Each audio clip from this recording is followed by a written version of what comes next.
आज की इस क्लास में हम बात करेंगे राजस्थान के प्रमुख लोक नृत्यों के बारे में। इस क्लास में हम जो राजस्थान के प्रमुख लोक नृत्य हैं, उनको हम कवर करने वाले हैं। तो चलिए आज की क्लास स्टार्ट करते हैं। तो हमारा सबसे पहले जो लोक नृत्य है वो है घूमर लोक नृत्य। घूमर लोक नृत्य सबसे पहले नृत्य हमारा घूमर लोक नृत्य।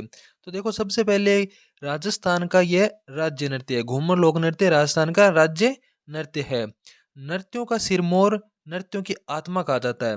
जो घूमर नृत्य है उसको नृत्यों का सिरमौर और नृत्यों की आत्मा कहा जाता है। उसके बाद क्या है कि केवल महिलाओं द्वारा किया जाता है। तो ये जो घूमर लोक नृत्य है वो केवल महिलाओं द्वारा किया जाता है। और घूमर लोक नृत्य गणगौर पर्व पर सर्वाधिक किया जाता है। तो जो घूमर लोक नृत्य है वो गणगौर पर्व पर सर्वाधिक किया जाता है। इसके अंदर मैंने वही पॉइंट लिखे हैं जो इम्पोर्टेंट पॉइंट हैं, जो कि पेपर में जरूर पूछे जाएंगे। मैंने उन्हीं पॉइंटों को लिखा है। ठीक है। उसके बाद का पॉइंट है कि नृत्य का शुद्ध रूप राजा महाराजाओं के दरबार में देखने को मिलता है, इसलिए इसे रजवाड़ी नृत्य भी कहते हैं। तो जो पहले राजा महाराजा होते थे उनके दरबार में ये नृत्य शुरू हुआ था, तो इसलिए इसे रजवाड़ी नृत्य भी कहते हैं। उसके बाद है कि नृत्य के दौरान 8 अंग का निर्माण होता है जिसे सवाई कहते हैं। नृत्य के दौरान 8 अंग का निर्माण होता है जिसे सवाई कहते हैं। तो ये इसके बारे में कुछ घूमर लोक नृत्य के बारे में कुछ इंपॉर्टेंट बातें थी। तो सबसे इम्पोर्टेंट बात तो यही है कि ये राज्य का राजस्थान का राज्य नृत्य है, सभी नृत्यों का सिरमौर है, सबसे पुराना लोक नृत्य है। और ये बात आपको जरूर ध्यान में रखनी है कि केवल महिलाओं के द्वारा किया जाता है और गणगौर पर्व पर सर्वाधिक किया जाता है।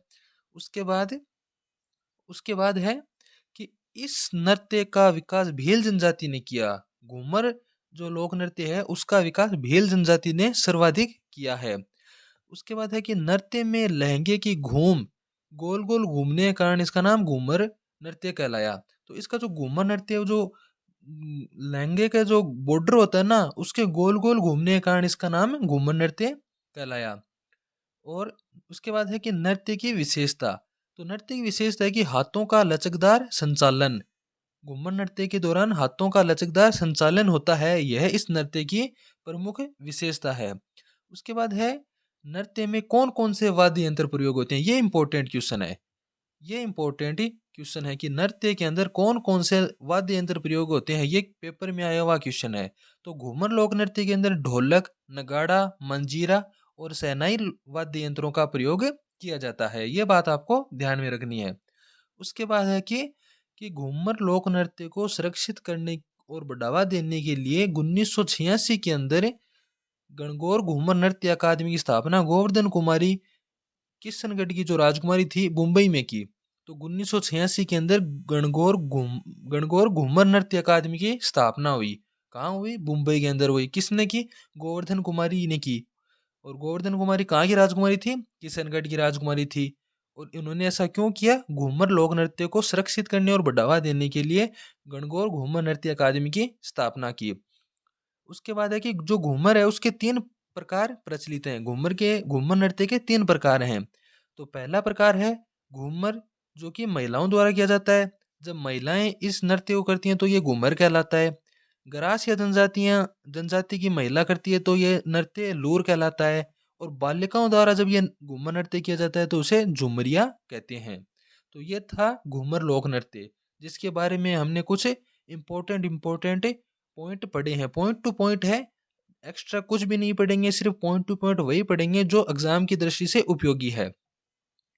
उसके बाद हमारा नेक्स्ट लोक नृत्य है कच्छी घोड़ी लोक नृत्य। हमारा दूसरा लोक नृत्य है वो है कच्छी घोड़ी लोक नृत्य। इसके बारे में देखते हैं कि शेखावाटी क्षेत्र में केवल पुरुषों द्वारा किया जाता है। जो आपका कच्छी घोड़ी नृत्य है वो शेखावाटी क्षेत्र में होता है। शेखावाटी क्षेत्र यानी कि चूरू, झुंझुनू, सीकर, इन क्षेत्रों के अंदर कच्छी घोड़ी नृत्य होता है।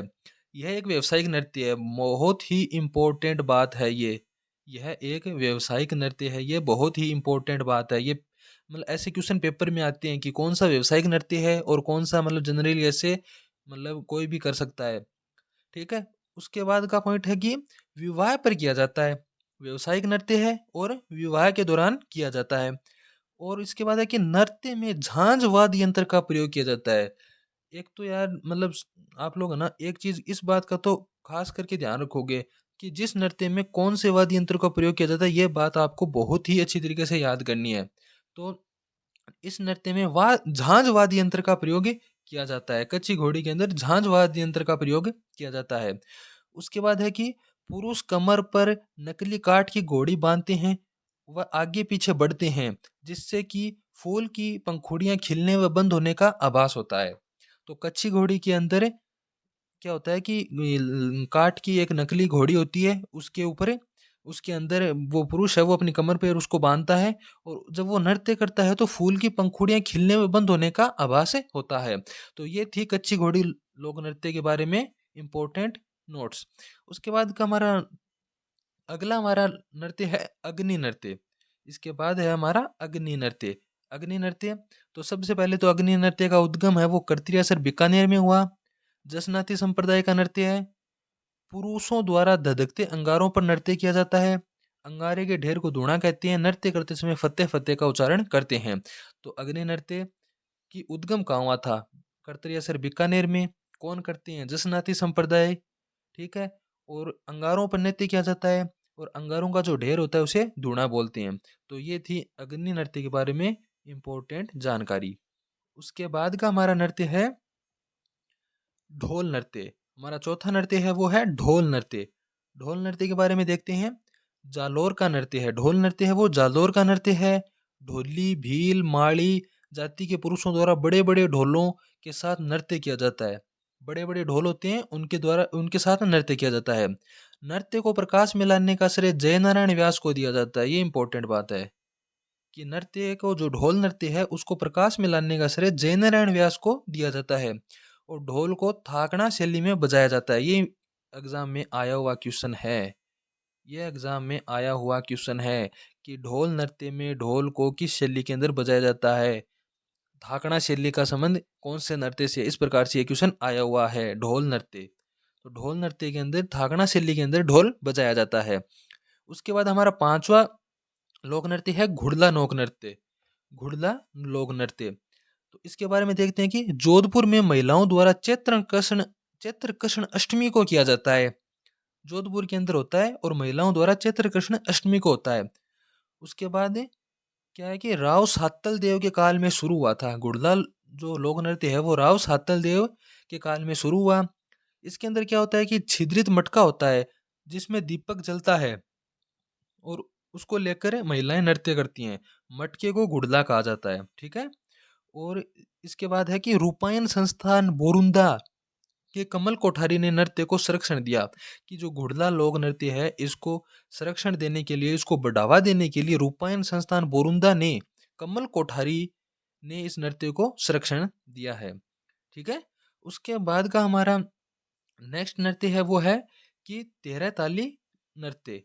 तेरह ताली नृत्य, तो तेरह ताली के बारे में देखते हैं कि कामड़ जाति की महिलाओं द्वारा रामदेव जी के मेले पे किया जाता है। ये एग्जाम में आया हुआ क्वेश्चन है कि कामड़ जाति की महिलाओं द्वारा रामदेव जी के मेले पर तेरह ताली नृत्य किया जाता है। ठीक है। और तेरह ताली का नृत्य कहाँ हुआ? तेरह ताली का नृत्य का उद्भव कहाँ हुआ? वो पादरला गांव पाली के अंदर हुआ। ठीक है। ये भी एक व्यावसायिक नृत्य है, ये बात आपको ध्यान में रखनी है। कच्ची घोड़ी हो गए व्यावसायिक नृत्य, उसके बाद तेरह ताली भी एक व्यावसायिक नृत्य है। और इसके अंदर इसको इस नृत्य को करते समय कौन कौन से वाद्य यंत्रों का प्रयोग किया जाता है? देखो, वाद्य यंत्र है चौतारा, मंजीरा, तानपुरा, करताल और चिमटा। तो तेरह ताली नृत्य को करते समय चौतारा, मंजीरा, तानपुरा, करताल और चिमटा वाद्य यंत्र का प्रयोग किया जाता है। इनमें से चौतारा, मंजीरा ये एग्जाम में पूछे जा चुके हैं कि इन दो वाद्य यंत्रों का प्रयोग कौन से नृत्य में किया जाता है। उसके बाद है कि इस नृत्य के मुख्य कलाकार कौन कौन है? तो इस नृत्य के जो मुख्य कलाकार हैं वो मांगी बाई, मोहिनी और लक्ष्मणदास कामड़ हैं। ठीक है। उसके बाद है कि अच्छा, इसमें क्या होता है कि नौ मंजीरे होते हैं वो दाएं पैर पर बांधे जाते हैं, दो मंजीरे कोहनियों पर, दो हाथ में। इस प्रकार कुल 13 मंजीरे होते हैं। इसमें कुल 13 मंजीरे होते हैं। 9 को दाएं पैर में, 2 को कोहनियों पर, फिर 2 हाथों में बांधकर महिला बैठकर नृत्य करती है, वह पुरुष वाद्य यंत्र बजाते हैं। तो ये इसकी विशेषता है। उसके बाद उसके बाद है कि अपना नृत्य है चरी चरी नृत्य। उसके बाद है हमारा चरी नृत्य। तो सबसे पहली बात है कि किशनगढ़ अजमेर में गुज्जर महिलाओं द्वारा किया जाने वाला नृत्य है। तो चरी नृत्य किसके किसके द्वारा किया जाता है? गुज्जर महिलाओं द्वारा किया जाता है। और कैसे होता है? सिर पर चरी जिसको टोकनी रखकर नृत्य करते हैं। चरी में जलते हुए कपास के बीज रखे जाते हैं। ठीक है। और इसके जो मुख्य कलाकार हैं वो हैं फल्गुबाई किशनगढ़, सुनीता रावत, श्री मोहनगढ़ किशनगढ़। तो ये भी आपको ध्यान में रखनी है, मुख्य कलाकारों के बारे में भी आपको ध्यान में रखना है। ठीक है। चरी नृत्य के बारे में सबसे इंपॉर्टेंट बात तो ये है कि गुज्जर महिलाओं द्वारा किया जाता है। बार बार में एग्जाम में यही क्वेश्चन पूछा जाता है कि गुज्जर महिलाओं द्वारा किया जाने वाला नृत्य कौन सा है? चरी लोक नृत्य। उसके बाद हमारा नेक्स्ट है भवाई नृत्य। उसके बाद हमारा लोक नृत्य है भवाई लोक नृत्य। तो देखते हैं कि उदयपुर क्षेत्र का है। उदयपुर क्षेत्र के अंदर भवाई लोक नृत्य किया जाता है। और इसके जो प्रवर्तक हैं वो बाघाजी नागोजी थे, जो कि केकड़ी के थे। इन्होंने इसे नृत्य की शुरुआत की थी। उसके बाद है कि भवाई जाति द्वारा किया जाता है। ठीक है। स्त्री और पुरुष दोनों करते हैं। यह एक व्यावसायिक नृत्य है, ये बात आपको ध्यान में रखनी है। कच्ची घोड़ी हो गया व्यावसायिक नृत्य। उसके बाद तेरह ताली व्यावसायिक नृत्य हो गया। और फिर अब भवाई जो लोक नृत्य है वो भी व्यावसायिक नृत्य है। इसके अंदर क्या होता है कि सिर पर मटके को रख के नृत्य करना, गिलास थाली प्लेट पर नृत्य करना, मुंह में रुमाल उठाना आदि क्रियाएं करते हैं। ठीक है। इसमें क्या होता है कि सिर पर मटके रखना, मतलब मटके को रख लेते हैं, फिर उसके बाद नृत्य करते हैं, मतलब अलग अलग करतब दिखाते हैं। ठीक है। और इसके जो मुख्य कलाकार हैं वो हैं रूप सिंह शेखावत, अस्मिता काला, श्रेया सोनी, दयाराम, तारा शर्मा, कृष्णा व्यास, छंगाणी। ये इसके मुख्य कलाकार हैं, ये आपको ध्यान में रखने हैं। उसके बाद अपना लोक नृत्य है गींधड़ लोक नृत्य। अपना नौवा लोक नृत्य है गींधड़ लोक नृत्य। तो ये शेखावाटी क्षेत्र का है। चूरू झुंझुनू सिक्कर शेखावाटी क्षेत्र का नृत्य है। होली के त्योहार पर करते हैं। महिलाओं की भूमिका पुरुष निभाते हैं, जिसे गणगौर या मैरी कहा जाता है।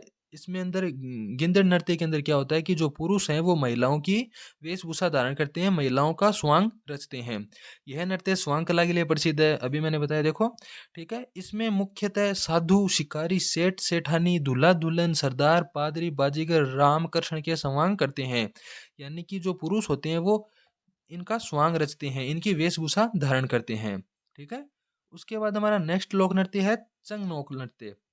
10वां हमारा है चंग लोक नृत्य। ये भी शेखावाटी शेखावाटी के अंदर होता है। चूरू झुंझुनू सीकर के अंदर होता है। और शेखावाटी के पुरुष होली पर चंग डफ वाद्य यंत्र लेकर करते हैं। ठीक है। तो जो चंग नृत्य है वो होली के दौरान किया जाता है। होली के जो दिन होता है उससे 5-7 दिन पहले, 10 दिन पहले ही शुरू हो जाता है। ठीक है। उसके बाद हमारा 11वां लोक नृत्य है बम नृत्य। जो बम नृत्य है उसके बारे में मैं बताऊं कि अलवर और भरतपुर का नृत्य है। तो बम नृत्य है वो अलवर भरतपुर क्षेत्र के अंदर किया जाता है। और कब किया जाता है? फाल्गुन माह होली में नई फसल आने की खुशी में नृत्य किया जाता है। नगाड़ा बम वाद्य यंत्र के साथ रसिया गीत गाते हैं, इसलिए इसे बम रसिया नृत्य भी कहते हैं। ये इंपॉर्टेंट बात है। इस लोक नृत्य को रसिया बम रसिया लोक नृत्य भी कहते हैं। और ये क्वेश्चन बार बार एग्जाम में आता है कि बम रसिया लोक नृत्य कहाँ का है और कौन से नृत्य को कहते हैं। ठीक है। उसके बाद हमारा नेक्स्ट है नाहर नृत्य। उसके बाद हमारा जो नेक्स्ट लोक नृत्य है वो है नाहर नृत्य। तो ये कहाँ पर होता है? ये मांडलगढ़ भीलवाड़ा का नृत्य है। इस नृत्य का शुभारंभ इस नृत्य का आरंभ खुर्रम शाहजहां के समय हुआ था। यह एग्जाम में आया हुआ क्वेश्चन है कि खुर्रम शाहजहां के समय भीलवाड़ा के अंदर कौन से नृत्य का उद्भव हुआ। ठीक है। उसके बाद क्या है कि नर्तक अपने शरीर पर रुई लगाकर नाहर सिंगों वाले शेर का स्वांग रचते हैं। तो जो जो नृत्य करता है वो अपने शरीर पर रुई लगा लेता है पूरे शरीर पर, और सिंगों वाले नाहर यानी कि सिंगों का शेर बनकर स्वांग रचता है। होली के 13 दिन बाद आयोजित होता है। तो इसमें जो इम्पोर्टेंट बात है वो ये है कि खुरम वाली इम्पोर्टेंट बात है इसके अंदर कि इसका आरंभ कब हुआ था, ये बहुत बार पूछा गया है। ठीक है। उसके बाद हमारा लोक नृत्य है डांडिया लोक नृत्य। उसके बाद है डांडिया लोक नृत्य। तो ये है मारवाड़ क्षेत्र का नृत्य है। होली के बाद पुरुषों की टोली डांडिया लेकर नृत्य करती है।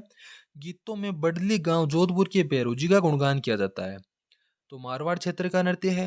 होली के बाद पुरुषों की टोली डांडिया लेकर नृत्य करती है। गीतों में बडली गांव जोधपुर के बैरोजी का गुणगान किया जाता है। तो ये थे हमारे आज के लोक नृत्य। इससे इसके बाद जो भी लोक नृत्य अभी बचे हैं, उनको हम अगली क्लास में यानी कि कल पूरा करेंगे। इसके बाद हम अगली क्लास में कल पूरा करेंगे और इसको कल पूरा करने के बाद नृत्य से रिलेटेड जो भी महत्वपूर्ण एमसीक्यू है ना, जो प्रीवियस ईयर के में आए हुए क्वेश्चन है, उनको मैं लेकर आऊँगा। तो मिलते हैं नेक्स्ट वीडियो में।